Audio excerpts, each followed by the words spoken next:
Hey guys, what's up?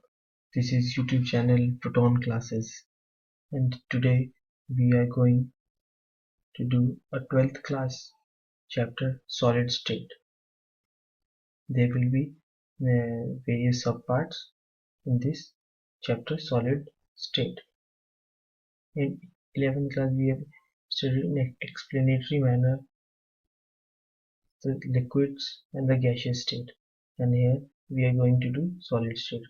First we are going to revise the various characteristics and features of solid state. In, in solids, two types of forces go on together. The first one is intermolecular forces. These intermolecular forces keep the molecules closer because intermolecular forces attract the molecules and prevent them to change their positions.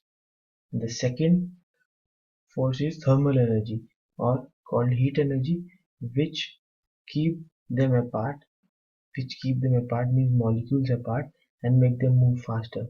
How? Thermal energy increase the kinetic energy of the molecules, and this kinetic energy move the molecules far apart. But at sufficiently low temperature, uh, the thermal energy will be low, and therefore intermolecular forces will be high, and the molecules do not move. Now, therefore, these two forces act together. Now, the various characteristics of solid state we have done in previous classes. But what are the properties? The first one is it has definite mass, volume, and shape. Now, second is intermolecular distances are short because intermolecular forces are strong. Therefore they attract the molecules, and therefore the distances will be less. This distance will be very less because intermolecular forces of attraction is high. The next property is the constant particles have fixed positions. Why fixed position? Again, intermolecular forces are strong. They prevent the particles from moving, but they oscillate about their mean positions. They oscillate about their mean positions, but they do not move. Last one is they are incompressible and rigid. Why rigid? Again, intermolecular forces are strong, so they are rigid and they can't be compressible. They can't. They are not compressible. Now, here we have two types of solids on the nature of order of arrangement, on the nature of order of the arrangement of the molecules. We have the first one is amorphous solid, second one is crystalline solids.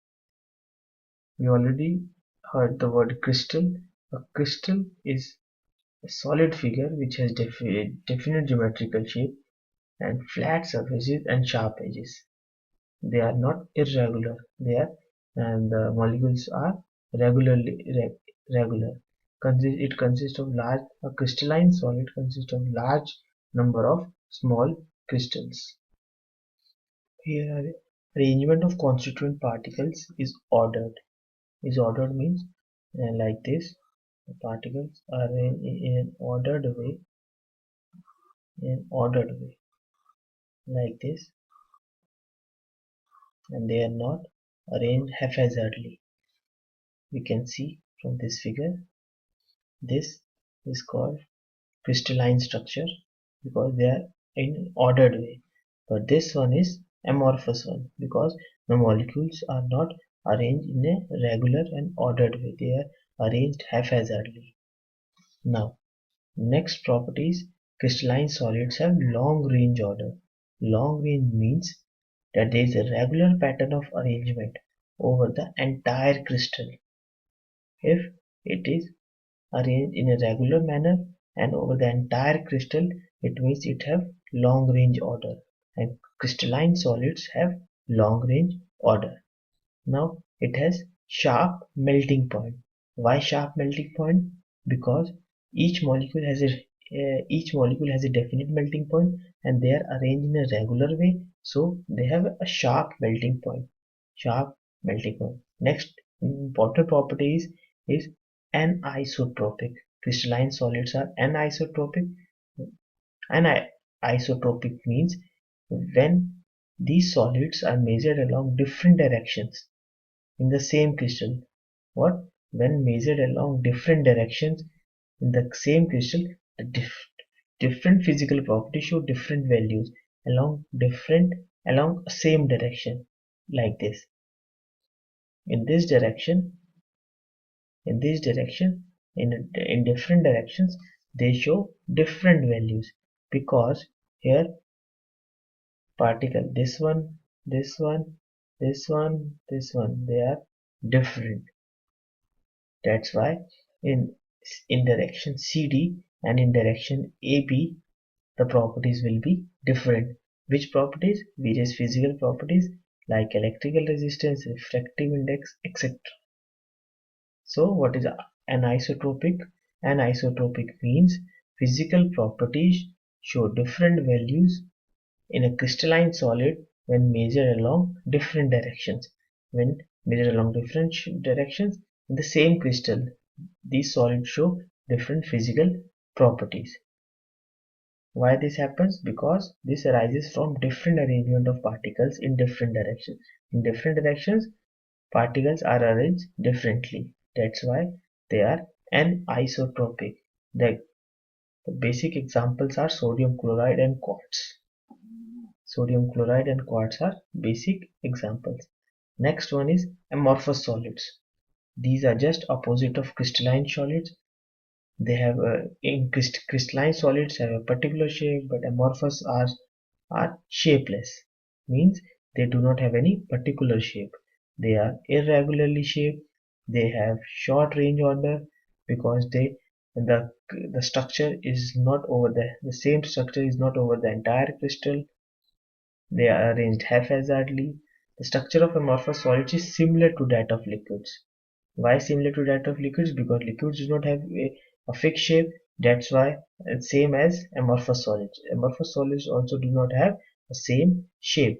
Next property is melt over a range of temperature. Melt over a range of temperature means they do not have a sharp melting point. They have a wide range of temperature over they melts. These are called pseudosolids. Pseudo means false, like pseudopodia, false feet. They are also pseudo solids because they are not true solids. And they are also called supercooled liquids because they have a tendency to flow when melt, because they have a tendency to flow when get melt. But they do not flow like a normal liquid. They are very thick, so this flow very slowly. Next, just opposite to crystalline structures, they are isotropic. Crystalline solids are anisotropic, but amorphous are isotropic in nature. Isotropic means there are the physical properties would be same along any direction. In all direction, their physical properties are same. Like here, we can see all properties are same in particular direction. In this direction also, in this direction also, physical properties are same because the atoms or molecules are same in all different directions. Normal examples, basic examples are glass, rubber, plastics. Now, the main important thing. Why? What's the basic difference between a crystalline and amorphous solid? Crystalline solid. Why there's a difference? There's a difference because, sorry, there is a difference because difference lies in the arrangement of the constituent particles. Difference lies in the arrangement of constituent particles. There, in both cases, in both solids, in amorphous and crystalline, the arrangement of constituent particles are different. So the properties are also different. And we can see various differences as we have seen earlier. Shape, they have a particular shape, they have an irregular shape. If they have a regular shape, they have irregular shape. Melt over sharp, have a sharp melting point, have a wide range of temperature. Next, this property we did not have done its cleavage property. What is this property? When crystalline solids are cut with a sharp edge tool, the newly generated faces are plain and smooth. Means they were no after cut they have also regular shapes. But in amorphous solids, when they are cut into two pieces, the new two pieces will have irregular surfaces. Next is heat of fusion. They have a definite heat of fusion. They do not have definite heat of fusion. All properties are basically due to arrangement of constituent particles. These are anisotropic. Amorphous are isotropic. These are true solids because they have regular shapes, fixed shapes. They have pseudo solids because they do not have fixed shape. They have long range order. They have short range order because the molecules are not arranged over long. Over long means over the entire crystal. The shapes are not fixed. The arrangement is not fixed. But now, uses of amorphous solids. We have various uses of amorphous. It doesn't mean that amorphous solids do not have fixed shape. Then it also do not have don't have uses. But it has various uses. Amorphous silica is used for photovoltaic cells. It has capability to convert light into electricity. Light into electricity. Next is amorphous solids. Glass is the best example of amorphous solids. A wide application in our life. Various examples are there. Same as rubber and plastics also have various examples, various applications. Now there are some in-text questions. First we have to see that I always go with NCRT. NCRT in NCRT type manner. Now we are going to do is some in-text question. Why are solids rigid? Why are solids rigid? We already know that why solids are rigid, but some basic knowledge. The constant particles are not free to move. They not free to move. That's why they are rigid. They can oscillate about their mean positions. Why? Because why they don't move? Because they have strong attractive forces, and they have closely packed arrangement and rigid structure. Next one, why solids have a definite volume? Definite volume because their arrangement is fixed. In solids are the constant particles in solids are bound to their mean position. They do not leave their positions because they have strong forces of attraction. Interparticular distances remain unchanged even at reduced or increased pressure. By applying or by reducing pressure, the molecules do not leave their positions. That's why they have definite volume. Now,